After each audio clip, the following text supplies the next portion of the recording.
Estás escuchando One Way, reflexiones y respuestas sobre la Biblia, la fe y la vida misma.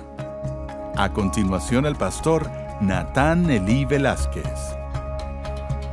Y de nuevo aquí con ustedes, listos para pensar bíblicamente, consultando la palabra de Dios, llegando a conclusiones en base a la verdad. El tema de hoy, el aborto. Ay, qué difícil hablar de estos temas que estamos escogiendo. He venido analizando lo que me han enviado al email y lo que he recibido como sugerencias sobre tópicos que desarrollar, y cada uno es más complicado que el otro. ¿Por qué? Porque pensar bíblicamente también conlleva la realidad de tener que enfrentarnos a un mundo que cada día habla de tolerancia y se exige que seamos los cristianos tolerantes con lo que cada quien decide hacer con su vida, porque cada quien quiere escoger lo que es bueno y lo que es malo por su propia iniciativa.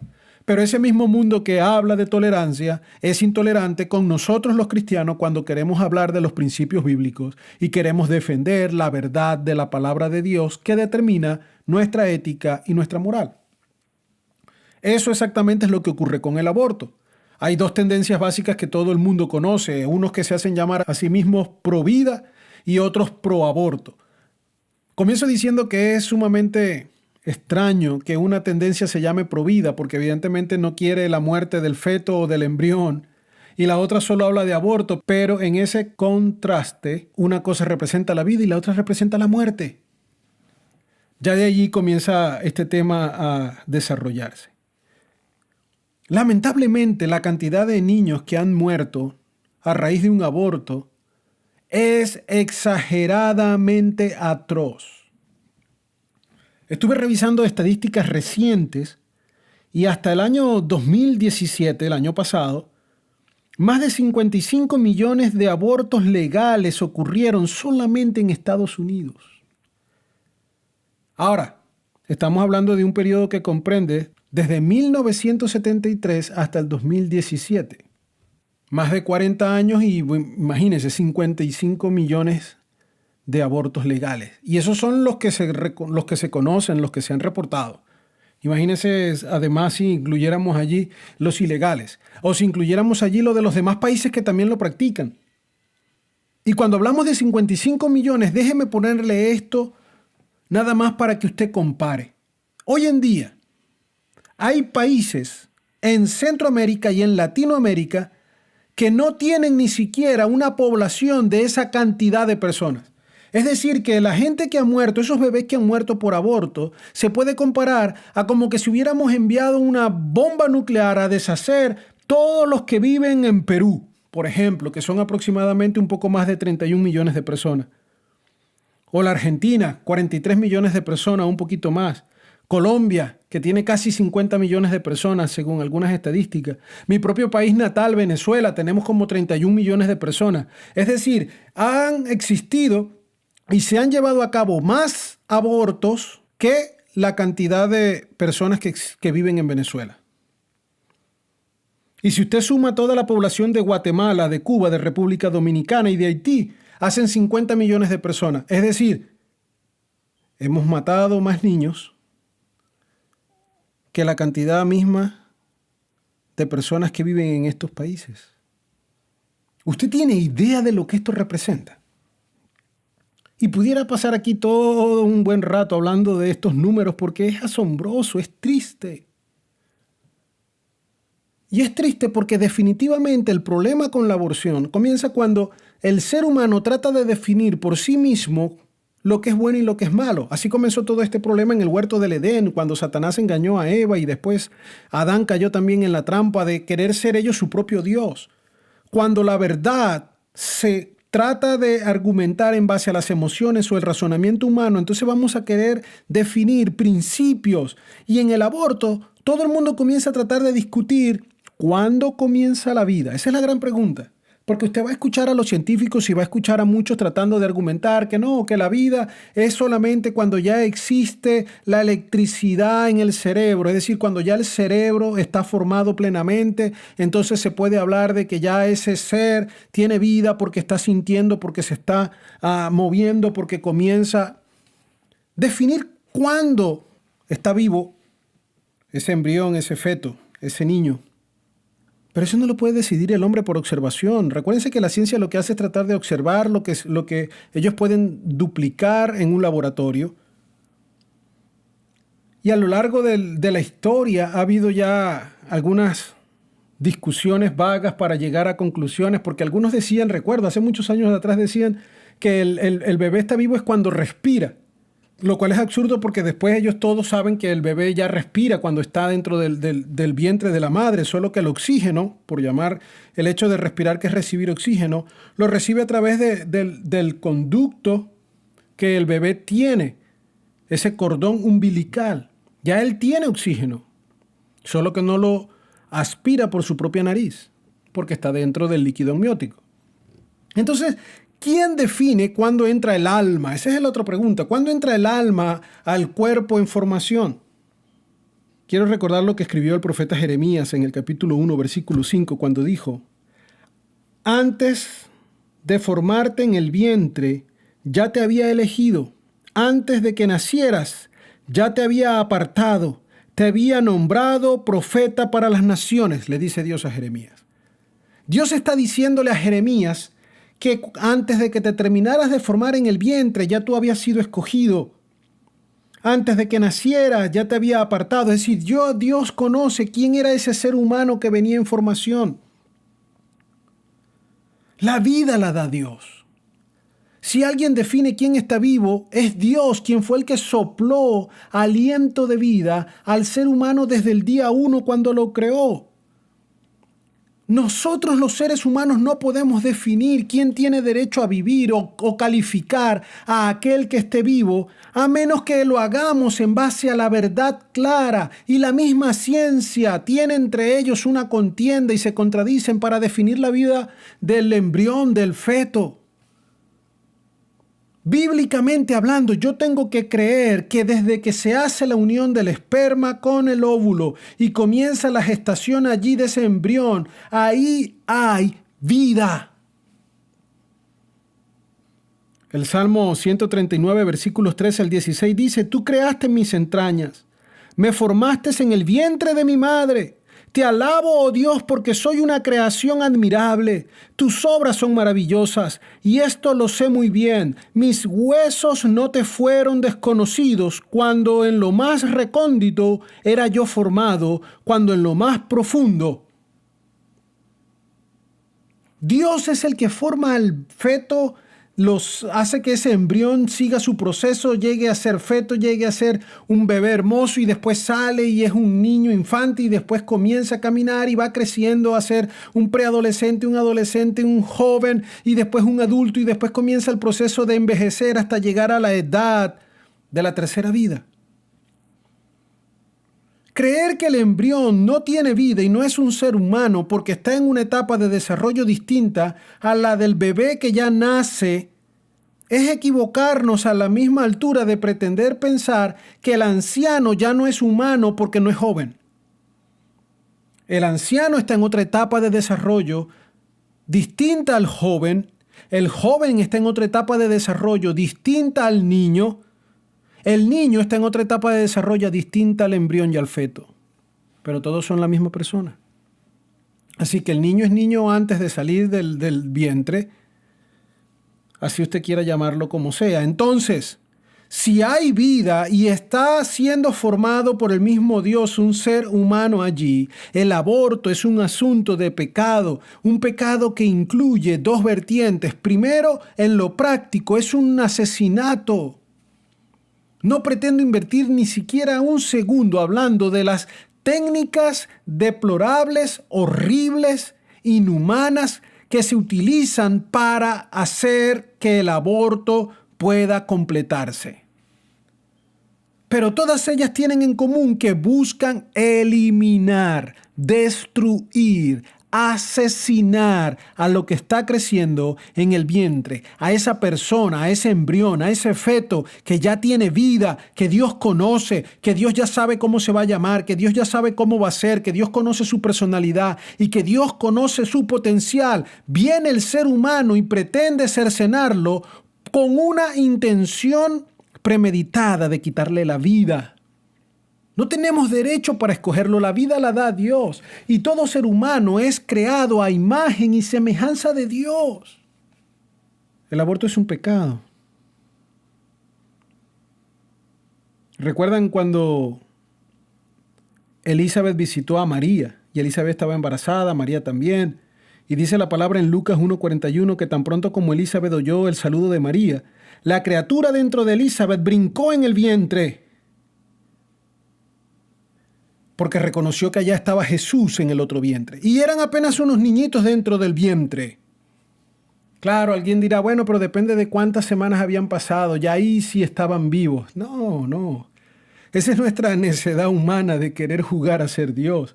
Están vivos desde siempre y sienten, tú lo sabes, todo el mundo lo conoce. Es una cuestión también de conciencia clara y de lógica. Sabemos que estimulamos al bebé desde el día 1, le hablamos, le ponemos música, le enseñamos, tratamos de ya llamarlo por su nombre. Aún dentro del vientre, ellos están allí comenzando a percibir. Comenzaron a sentir, comenzaron a formarse y después tenemos la bendición de tenerlos afuera. La Biblia dice que nuestros hijos son un regalo de Dios, un regalo del Padre. Son una herencia espiritual. No podemos ser asesinos. No podemos jugar a ser Dios decidiendo quién vive y quién no vive, porque eso es maldad basada en egoísmo, basada en mentira. Entonces es la combinación, asesinamos en base a creencias cerradas, basadas en la mentira de que la mujer es dueña de su propio cuerpo. Recuerda, ese es uno de los argumentos que más escucho siempre, la mujer es dueña de su propio cuerpo. Pero ¿qué ocurre cuando es la ley del hombre la que determina lo que es bueno y lo que es malo? Cuando la ética humana se compara con la ética de Dios, vas a encontrar la gran diferencia, porque la ética del hombre es relativa, es subjetiva, cambia según los intereses, cambia según las emociones. Cuando la ética es relativa, se va a determinar por el consenso general de la sociedad, por los intereses de los que están al poder. Y eso solo trae caos. Entonces fíjate, la misma ley que puede decir que abortar es legal porque tú eres dueña de tu cuerpo, te prohíbe ser prostituta porque no, eso está mal, pero es el mismo cuerpo. La ley que te dice tú puedes abortar porque eso es legal, es la misma que te dice que tú no debes consumir droga porque eso es ilegal. Pero ese es su propio cuerpo. Y la ley que dice que tu cuerpo es tuyo y haces con él lo que tú quieras al punto de poder abortar, no te permite salir desnuda a la calle, vas presa. Así quieras exhibir lo que es tu cuerpo. Entonces la ley subjetiva es absurda. La misma clínica que acepta que una niña pueda venir a hacerse un aborto sin autorización de sus padres, por ley, puede aceptarlo, pero al mismo tiempo, por ley, no puede perforarle la oreja para ponerle un zarcillo si su papá no trae una autorización escrita. No puede darle una medicina a la niña si no tiene autorización de los padres, y a veces ni siquiera con la autorización de los padres ellos quieren proceder, a menos que venga una autorización directa de un médico. Es relativo, es absurdo. Por eso necesitamos una verdad absoluta sobre nosotros. Por eso necesitamos a un Dios que nos aplique una ley universal. Porque la verdad absoluta es universal. Tiene que ser aceptada por todos. Tiene que ser una ley perfecta, constante, objetiva, que se aplica a todos. No cambia según las circunstancias. En el Antiguo Testamento, en Éxodo 21, encontramos inclusive la referencia de Dios que si cuando alguien golpeaba a una mujer embarazada, había una penalidad si el feto moría dentro del vientre. ¿Por qué? Porque era una vida, tenía que ahora resarcirse el mal. Y en algunos casos también se pagaba esa ofensa con la muerte, porque Dios quería cuidarlo. Entonces no puedes decir yo puedo hacer lo que quiera. Primero, no es tu cuerpo. Porque tu cuerpo es algo que estás utilizando porque Dios le ha placido dártelo. Él te formó en el vientre de tu madre y gracias a Dios que tu madre y mi madre decidieron tenernos. Necesitamos ser mayordomos. Necesitamos cuidarnos adecuadamente. El fundamento del aborto es egoísmo. Y no quiero ofender, de repente hay alguien que ya se practicó un aborto y estará sintiéndose lo más miserable de la tierra cuando yo digo que es un pecado, que es un asesinato y que está fundamentado en el egoísmo, pero esa es la verdad. Ahora, qué bueno que Dios perdona los pecados, así que si tú has cometido un pecado y tú algún día practicaste un aborto, entendiendo entonces tu error, confesando tu error y arrepintiéndote, es decir, nunca más practicándolo y ahora buscando la verdad en Dios, Él perdona tu pecado, no hay nada que pagar. Si vienes a Jesucristo, te da salvación, vida eterna, restauración total. Entonces tampoco te sientas perdida o perdido si tú fuiste uno de esos hombres que impulsó a la dama a llevar a cabo un proceso de aborto. He escuchado a algunos que les gusta ir al extremo y decir, ¿y qué pasa con aquellos que son embarazos producto de violaciones o de incesto? Entonces pareciera ser que el aborto es una salida para crisis morales o para circunstancias difíciles. Sí, y yo entiendo que quizás ese escenario da un poquito más de, no sé, de la posibilidad a ser un poquito flexible ante el dolor ajeno. Pero cuando en frío consultamos al Señor, sabemos que si respetamos la vida y el principio de la vida está allí, nosotros no podemos castigar al violador por medio de matar a un bebé que no tiene nada que ver con lo que ocurrió. Pero siendo más claros aún, las estadísticas enseñan que menos del 0,5% de los abortos que se hacen responden a esta realidad. No, los que vienen a abortarse no es porque vienen por una violación.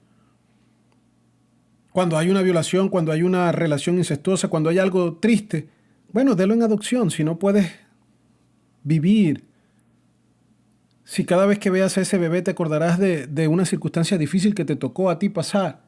Si llegases a ese extremo, bueno, entrégalo en adopción. No tenemos por qué matarlo. Él pagará el pecado de sus padres. Veía las estadísticas y me sorprendía al darme cuenta que el egoísmo es la principal razón por la cual se llevan a cabo los abortos. Cuando tú lo miras por edad, las edades donde más se practica el aborto son de los 20 a los 24 años. Es decir, no son niñas que han sufrido, que no tienen futuro, que no tienen dinero. No, ya esa edad, sobre todo aquí en este país que es donde más se lleva a cabo el aborto, ya comienzan a ser independientes de los 20 a los 24 años. El 32% de los abortos son ya realizados en esa edad. De 25 a 29 años se realiza el 26.7% adicional de los abortos. De 30 a 34 años el restante 17.1% y de ahí en adelante va bajando. Y cuando se hace la encuesta para saber las razones, usted se va a sorprender. Las que han sido víctimas de violación, como ya dije, 0,5%. Las que creen que tiene un problema de salud el bebé es un 3% que lo quieren solucionar con un aborto. El 4% ha dicho que es un problema de salud de la madre la que obliga el aborto. Otro 4% empieza a decir que el aborto interfiere con su educación, su desarrollo profesional como mujer y entonces no puede tener al bebé. Después el 7% dice que no se siente madura para tener un hijo. 8% dicen no quiero ser madre soltera. 19% dice ya tengo suficientes hijos. 23% no puedo sostener económicamente otro hijo. 25% sencillamente no estoy listo para otro hijo. Es decir, si usted suma todos los que responden no estoy listo, no tengo dinero, no me siento bien, no quiero ser madre soltera, sencillamente no me da la gana, es más del 60%. Es decir, las mujeres que vienen a hacerse los abortos vienen a hacerlo no por necesidad real, sino por una cuestión de elección. ¿Sabes qué? No quiero la consecuencia de mis acciones. Yo quiero que lo pague otro y que lo pague el bebé. Lamentablemente la sociedad les ayuda a tomar, las empuja a tomar esa mala decisión al decir, no, pero es que todavía el bebé no está vivo, ese no es un niño, no lo llames así. Eso es algo, no alguien. Entonces algunas han caído víctimas de ese razonamiento humano, satánico, errado. Y además los que somos cristianos muchas veces, y ahora me quiero salir de ese grupo, algunos cristianos, son intolerantes y no perdonan, entonces tratan a la que ha caído en la situación de ser madre soltera como algo malo. Entonces, ¿sabes qué? Lo que terminamos haciendo es arrojarla a los brazos de aquellos que van a hacer el aborto, porque ellos sí se van a mostrar como comprensibles. Ven, nosotros te vamos a ayudar. Pero ese es un negocio, ese es un comercio. Hay gente que ha hecho millones y millones y millones de dólares llevando a cabo abortos. Y lo peor es que Deuteronomio 27:25 dice: maldito sea quien acepte soborno por matar al inocente. Lo que quiere decir que todos aquellos que viven del comercio del aborto reciben sobre sus vidas una maldición de Dios a menos que se arrepientan, porque están cobrando por matar al inocente, al pequeño, al que Dios dijo que los niños son bendecidos, dejadlos venir a mí porque de ellos es el reino de los cielos. No podemos ser tan egoístas. Ay, no quiero perder la figura, entonces voy a abortar antes de que me crezca el vientre. Ay, no quiero perder mi profesión, pero bueno, no tuve ese mismo dominio propio antes de ir y tener relaciones y ahora quedar embarazada. O sencillamente, como esta sociedad ha cambiado todas las reglas, ahora el vivir libremente con una persona y tener entonces una relación no de matrimonio, sino ahí de amigos con derecho bajo un mismo techo, entonces ahora hay consecuencias porque un niño sí nos va a comprometer y hemos echado a perder el plan de Dios. Y no queremos asumir responsabilidad y pretendemos que la culpa la tenga otro y la pague otro. Y hay de aquellos 55 millones y más de bebés que han pagado la culpa que no les corresponde. Dios es el único que da la vida y que la puede tomar. Solo Él. No son los médicos los que van a definir quién está vivo y quién está muerto, es Dios. Cuando los que estaban alrededor de Lázaro lo vieron morir, dijeron: este se murió, después vino Jesús y lo resucitó, estaba vivo, estaba muerto. Sí, aquel que estaba muerto ahora vive. Dios tiene el poder para dar vida al que murió y lo vimos hacer milagros. Él conoce, como le dijo a Jeremías, desde el vientre quién es cada quien. Él lo formó allí. Él es el dador de la vida. Nos hizo a su imagen y semejanza. ¿Quiénes somos nosotros para atentar contra ese poder de Dios, esa autoridad de Dios? No podemos promover el aborto. No podemos tolerar el pecado. No me estoy refiriendo a los individuos.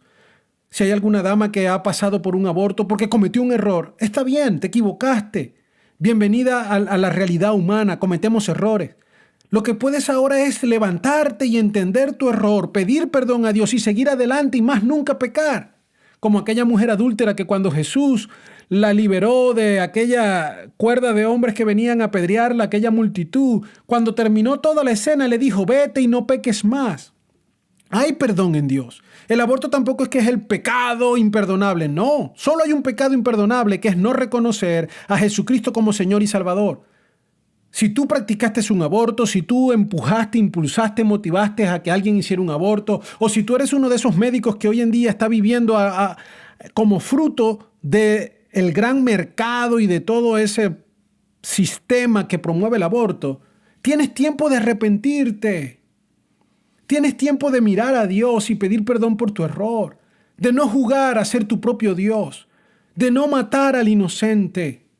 Si tu madre tienes miedo porque no te sientes lista para ser mamá, porque no tienes dinero o por cualquier otro de los temores normales que están pasando por tu mente, solo te pido, espera, no tomes decisiones impulsadas por emociones, no dejes que el temor te lleve a tomar una decisión de la cual te vas a arrepentir, no escuches la voz del mundo que solamente busca su propio bienestar porque ahora los gobiernos no quieren que las familias sean muy grandes para que alcancen los recursos para todos. Porque ahora se habla de que no importa nada del aborto porque sencillamente es un derecho de la mujer. Y entonces se quiere ligar aquel movimiento en pos de la libertad de la mujer y se mete en este tipo de trampas del diablo. Y la mujer tiene todo derecho a ser tratada con dignidad. Y la mujer tiene todo derecho a progresar en la sociedad. Y la mujer tiene todo derecho a tener su lugar y brillar como Dios quiere que ella brille, porque el mismo Dios la creó y la formó desde el vientre. Y si usted mira las estadísticas, mujeres, si son feministas, la probabilidad, ¿ustedes saben cuántos de esos bebés eran de sexo femenino? Es decir, que el movimiento en pos de la mujer ha matado millones de mujeres. Es absurdo. Es un error. Pensar bíblicamente es analizar nuestras decisiones. Tenemos un camino. Juan 14:6 dijo: solo hay un camino al Padre y ese es Jesús. Él es el camino, la verdad y la vida. Si tú quieres tomar decisiones sabias, tienes que analizar tus caminos y compararlo con la verdad, para que en base a la verdad sepas qué camino escoger y creer que al escoger el camino correcto en base a la verdad, Dios te dará vida abundante. Juan 14:6 te da la clave para recordar este procedimiento. Examina tu camino en base a la verdad de Dios y recuerda que recibirás vida abundante si obedeces. La Biblia dice que el camino angosto te lleva a la vida porque implica el entender el compromiso y la relación con Dios, pero hay un camino ancho que te lleva a la muerte, que se motiva por el egoísmo, que se motiva por el miedo, que se motiva por el temor, por el placer, el libertinaje que este mundo predica, que es sencillamente una risa hoy, pero unas lágrimas de dolor mañana. No tenemos derecho a quitarle la vida a un infante. ¡Ay! ¿Qué pasa con los que vienen enfermos? Yo no quiero argumentar cada una de las ideas que ellos usan como fundamento. Pero perdóneme, es absurdo. Entonces ahora vamos a escoger quién tiene derecho a vivir y quién no. Entonces ahora vamos a examinar quién es suficientemente perfecto para nacer. El miedo que a mí me da es que con todo el desarrollo que hoy en día existe, nuevos sistemas que existen para examinar al bebé, los ecosonogramas o las distintas imágenes 3D, 4D y full color, un día vamos a llegar a tomar la decisión de que no, el niño viene muy feo, vamos a matarlo antes que nazca, está horrible, tiene mucha nariz. O si no, después esta misma sociedad va a decidir que sí, vamos a legalizar la eutanasia. Cuando ya estás anciano y no quieres morir con dolor, vamos a permitir que alguien lo ayude y lo asista a la muerte. Es decir, lo asesinen o le haga un suicidio inducido para que sufra menos. Entonces vamos a jugar a decidir quién vive y cómo alguien quiere morir. ¿Qué diferencia hay entre eso y lo que quería hacer Hitler cuando decía que tenía que haber una raza pura? Si el ser humano pretende ahora escoger quién tiene derecho, aquel porque tiene un problema en la piernita, o porque tiene un órgano así, o porque viene con aquella característica, viene ciego, viene sordo, viene mudo. ¡Ah! Lástima que esos ecos no detectan quién viene medio escaso de mente, medio bruto, porque entonces también hay que matarlos y solo dejar que nazcan los inteligentes y las estrellas intelectuales. Dios nos libre. Piensa bíblicamente, acércate a una iglesia, ahí te enseñarán quién es Jesucristo. La religión verdadera es una relación con Jesús a través de su muerte en la cruz del Calvario. Conociendo sus principios, se arma tu ética, es decir, sabrás qué es bueno y qué es malo. Conociendo la ética cristiana, podrás aplicar una moral adecuada. No promuevas el aborto, no te calles ante este tema de discusión. Tú eres sal y eres luz. Tienes que hablarlo y decir, no, eso es un asesinato, es un pecado basado en el egoísmo, fundamentado en mentira, que atenta contra la sociedad, que destruye la familia y que destruye la personalidad, porque muchos no se recuperan después de una experiencia como esa. Te animo a que escojas el camino angosto, pero que te lleva a la vida abundante, Jesucristo. Te animo a que cada semana sigas compartiendo estos temas. Escríbenos por la página de Facebook, mándanos un email y sugiere qué otro tema quieres que podamos juntos desarrollar y compartir aquí entre amigos. Gracias por tu atención y recuerda, Jesucristo es el camino, la verdad y la vida. La vida abundante no es algo, es alguien, es Jesús. Busca a Jesús y encontrarás el éxito total. Bye bye, Dios te guarde. Esperamos que estas palabras hayan sido de ayuda para tu vida. No dejes de contactarnos con tus preguntas, sugerencias o comentarios en Blogger, Facebook, YouTube, Instagram y Twitter. Búscanos como Nathan Eli One Way. Esto ha sido todo por hoy y hasta la próxima.